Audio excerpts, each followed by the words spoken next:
Hi everyone, Julia here, recording this, November 23rd, 2022,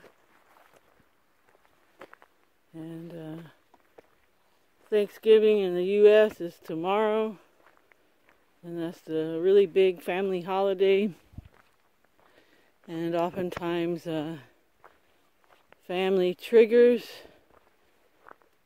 us for whatever reason, and some families, the acts they've committed are more than just criminal, and yet some people still accept them and let things slide because they're family.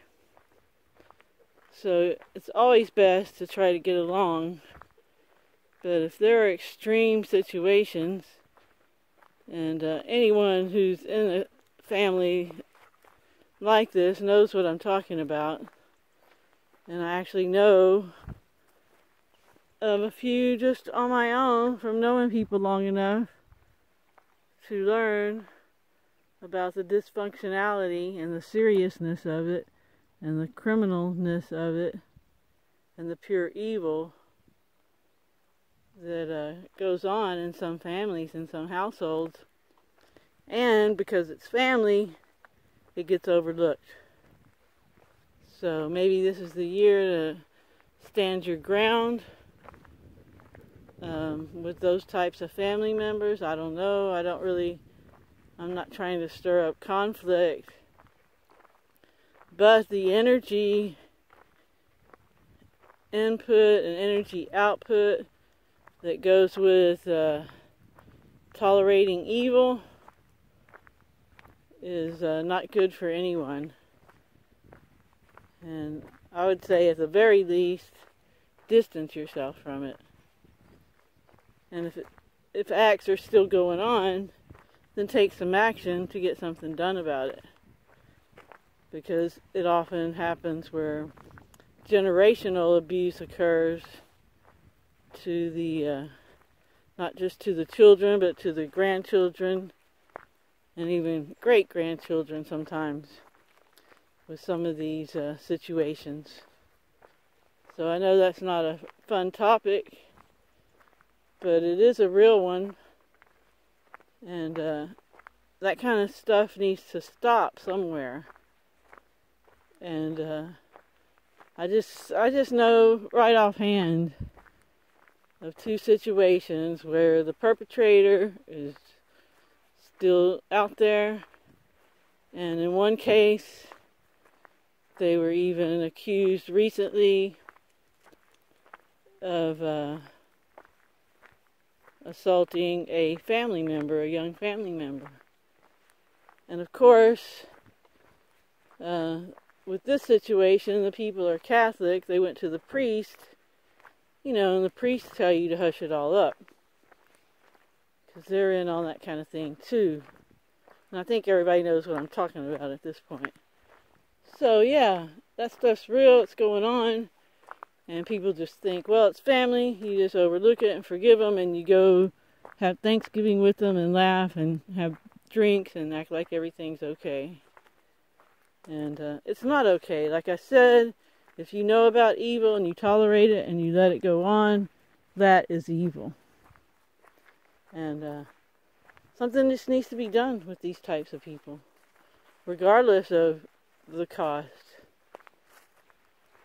So yeah, and some people just have really toxic family members that are just energy vampires. And it just depends where your family is. When my mother was still alive, this was a very important holiday for her.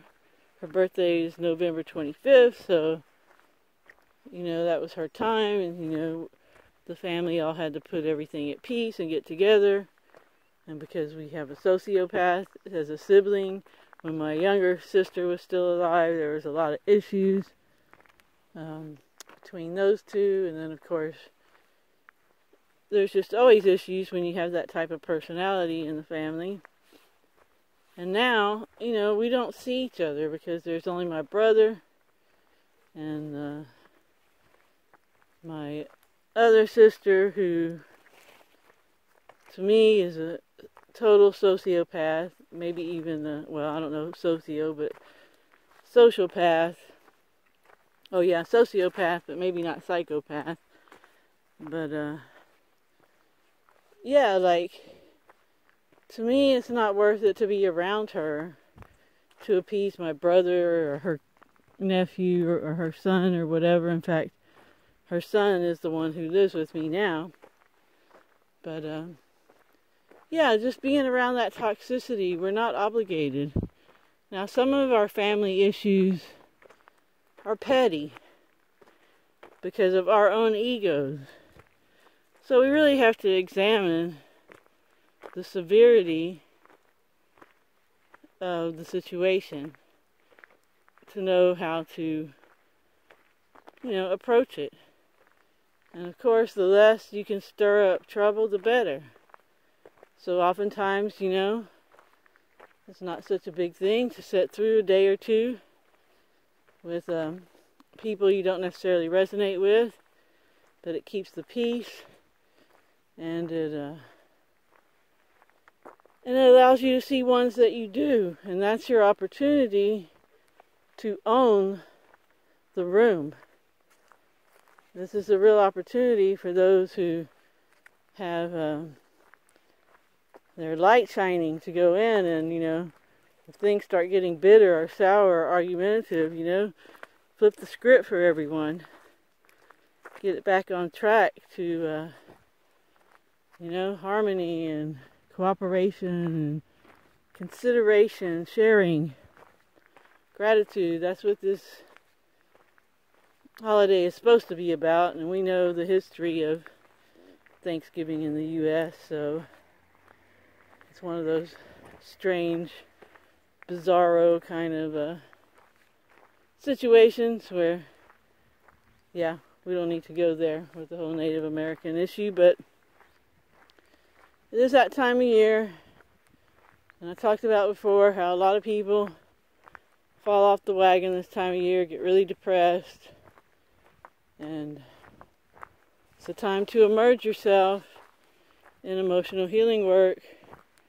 It's not worth it, because all you're going to do is stall the inevitable, and if you don't do it this time around, then you'll come back in your next lifetime with the same resonance and have to start where you are. So you might as well advance since you know it. When you know better, you do better. So, yeah, if you've done your work and you don't get triggered easily, you're not all about ego, you're about service of others and being love, then you can go in any situation and shine and dominate the resonance, the frequency of that event, of whatever's going on, and steer it in a really good direction. So, yeah, and I know that I started off with not a fun topic, but that really is a serious issue, and it does need to be addressed. And people who are in really crazy situations like that will know what I'm talking about. And it's not easy, because you have everybody against you when you go up against someone who's been getting by with stuff forever. But it's just not right. It's not right. But okay, everyone, thanks for listening, and I hope I didn't bring you down. Stay focused on what you want, not on what you don't want. Help others if you can, and I'll talk to you next time. Ciao, ciao.